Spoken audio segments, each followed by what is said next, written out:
Ito asparagus, lumaki na. Ito yung pinagtas ko kahapon. Ayan. Nakalimutan ko ditong kunin.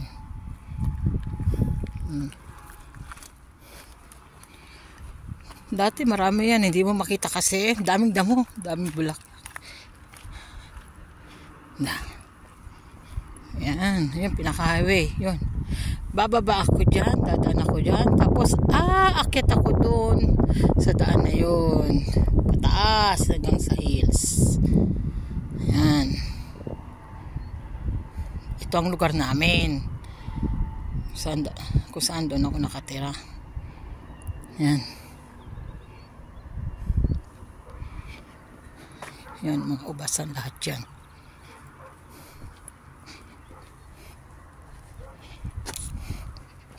Ito, palabas na ako ng namin. Ng street namin.